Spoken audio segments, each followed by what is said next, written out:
In a heated Senate exchange, Senator Jeanne Shaheen and Senator Marco Rubio laid bare the deep divide over U.S. foreign aid, particularly support for Ukraine. Shaheen strongly defended continued military and humanitarian assistance, warning that pulling back would embolden Russia and threaten global stability.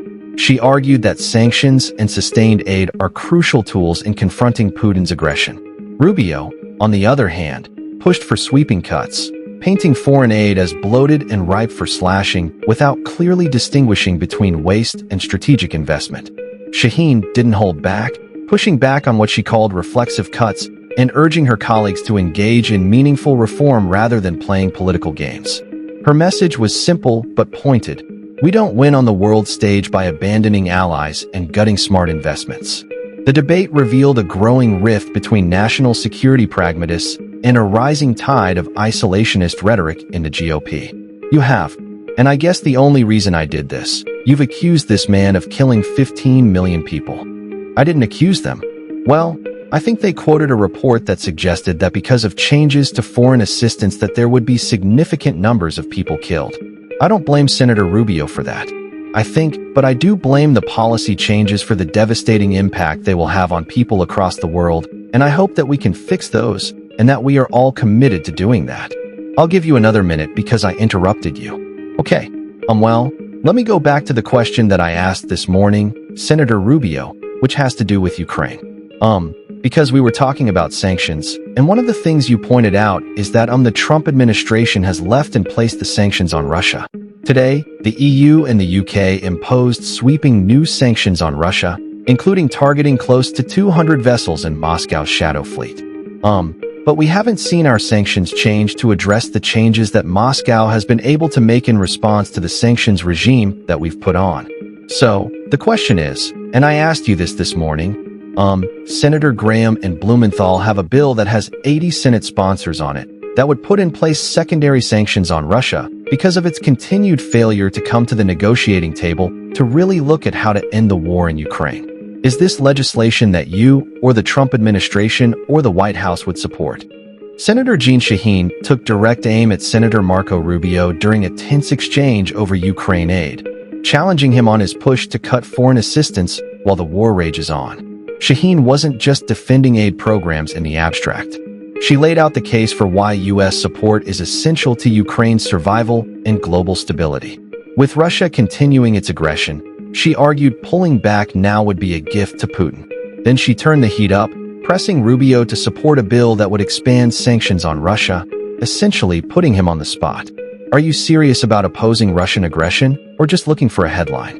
Rubio's vague responses about reining in spending didn't hold up under Shaheen's pressure, especially as she framed the issue as a national security necessity, not just a budget line. It was a masterclass in exposing contradictions in the GOP's foreign policy stance. Well, it's legislation we're most certainly aware of. I am not today in a position to tell you we're going to endorse it or support it at this time. And I'll explain why. We want to continue to play the role where we can speak to both sides of this conflict and get them to the table to end this war once and for all. The president is fully aware, as he has reminded on numerous occasions both in posts on social media and in public statements. He fully recognizes that he has options at his disposal.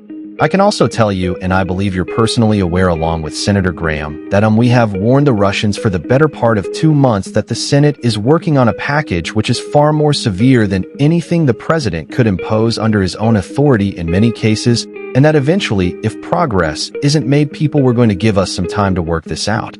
But if that didn't work out after a while, there was nothing that was going to happen. This was going to come. So, we're aware of that.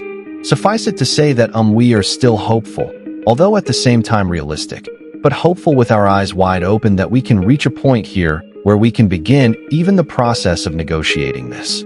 We spent a lot of time on this.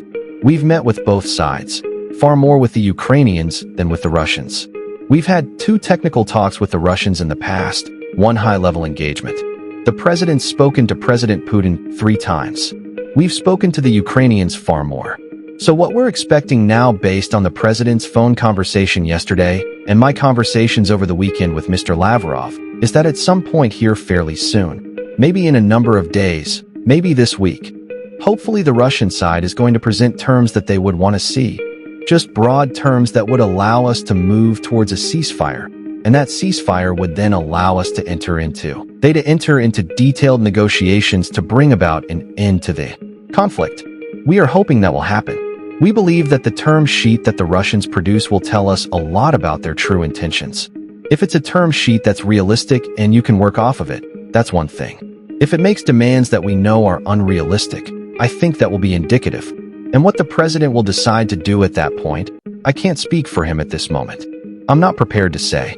The Biden administration is playing a high-stakes diplomatic balancing act, holding off on a severe sanctions package against Russia in hopes of keeping the U.S. at the negotiating table and nudging both sides toward a ceasefire. It's a calculated gamble, one that banks on the idea that restraint now could lead to real leverage later. By not slamming the sanctions hammer just yet, the U.S. is signaling to Moscow, here's your window to come to the table in good faith. But make no mistake, Washington isn't naive.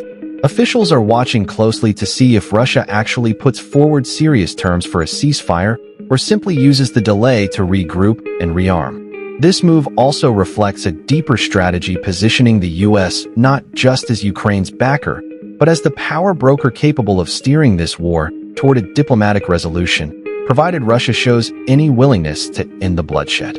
But I think we all know he is aware of both his authorities to sanction, and he is well aware of the fact that this bill is moving in the Senate. And it's one of the reasons why I asked Senator Graham to join me in Turkey to engage the night you arrived with our Ukrainian partners as well. I appreciate that. I appreciate the fact that you have talked more to the Ukrainians. And yet this morning when we talked about continued assistance to Ukraine, you said that nothing had been done to cut that assistance. But you have cut energy assistance that's necessary for repairing their electric grid after missile attacks, and keeping electricity flowing. I've visited some of those electric grids, so I know how critical they are. You've cut assistance to help Ukrainians document, verify, and report on war crimes to allow them to one day hold perpetrators accountable. Again, I've had the opportunity to meet with some of those folks who were in the process of documenting the atrocities that have occurred.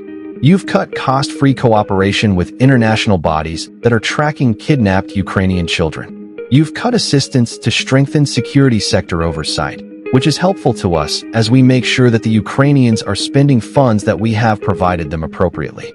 So in my mind, that doesn't mean that this administration has continued assistance to Ukraine. It means that you've cut assistance to Ukraine in many areas, the ones I just outlined. And so again, if we're going to see a dynamic change in these negotiations and to get legitimate peace negotiations going on, then we've got to put more pressure on Russia, and so far the administration has not been willing to do that. Well, I don't agree we haven't put pressure on Russia as we continue to insist upon them coming to the table.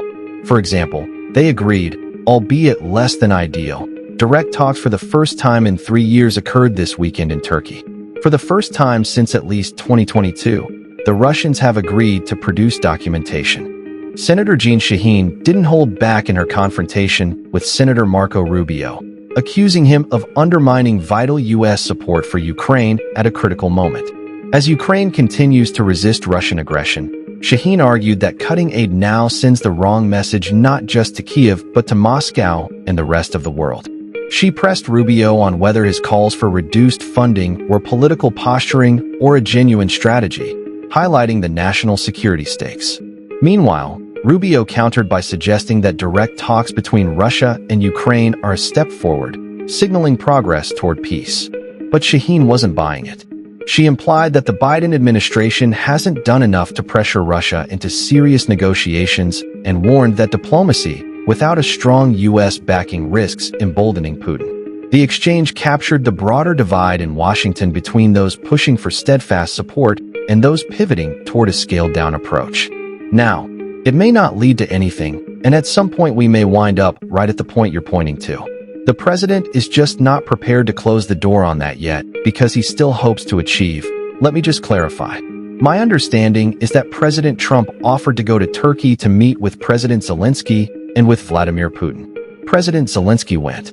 Vladimir Putin refused to go and basically dissed the president's willingness to go to meet with them in person. I think the president, That was certainly what was reported. Yeah, but I was on that trip. I think the president expressed, yes, if there's going to be a meeting between Zelensky and Putin, I'm more than willing to go. But there wasn't going to be one. Putin never agreed to a meeting with Zelensky, right? So, the president was willing to go, but Vladimir Putin wasn't. If that in my mind means that Putin, while the president may be willing to negotiate and may be willing to sit at the table, Vladimir Putin is not because it's in his interest. He believes it's in Russia's interest to carry this war out as long as possible because he thinks that Russia benefits from that until we change the dynamic. That's what he's going to continue to do. Well, again, that may very well be what he believes. At some point,